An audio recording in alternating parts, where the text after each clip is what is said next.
राधे कृष्णा। स्वागत है आप सबका हमारे चैनल ओम नीलकंठ नमो पर। हम प्रार्थना करते हैं कि आप सब ठीक रहें और स्वस्थ रहें। आज हम आपको अनंत चतुर्दशी व्रत की कथा सुनाने जा रहे हैं। हिंदू धर्म में अनंत चतुर्दशी व्रत का बहुत ही खास महत्व है।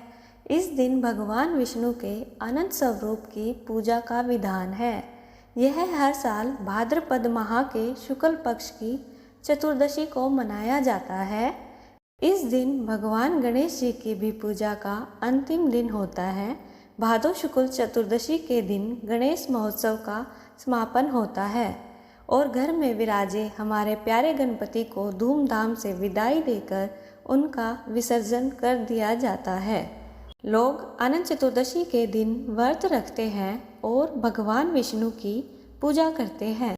पूजा के दौरान भगवान विष्णु के चरणों में रक्षा सूत्र, जिसे अनंता कहते हैं, अर्पित करते हैं।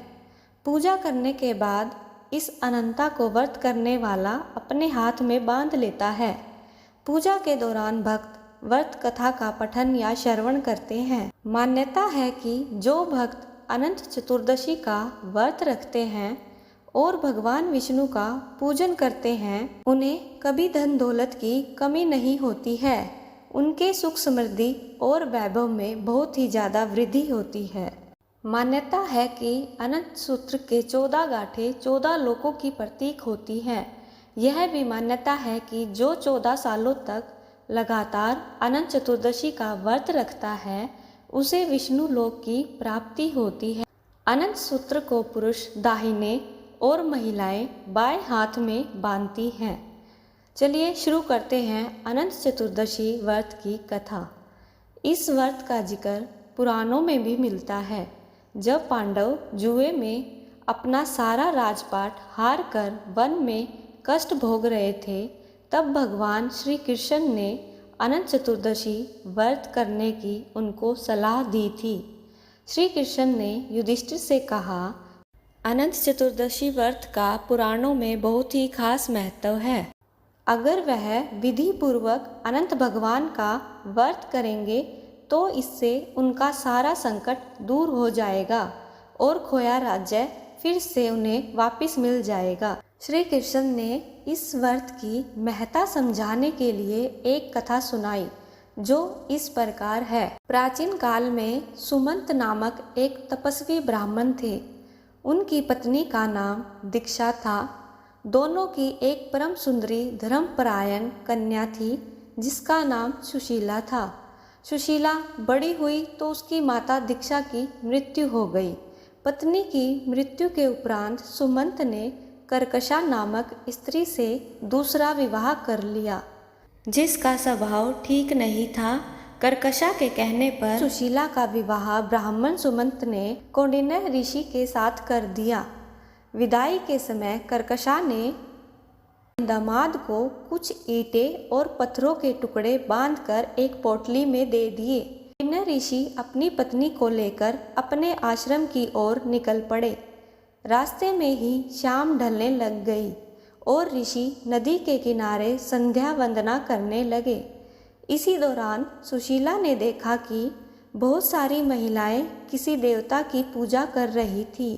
सुशीला ने महिलाओं से पूछा कि वे किसकी प्रार्थना कर रही हैं।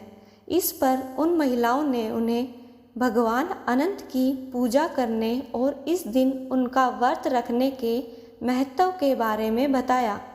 व्रत के महत्व के बारे में सुनने के बाद सुशीला ने वही व्रत रखा और उस व्रत का अनुष्ठान किया और 14 गांठों वाला डोरा हाथ में बांधकर ऋषि कौंडिन्य के पास आ गई।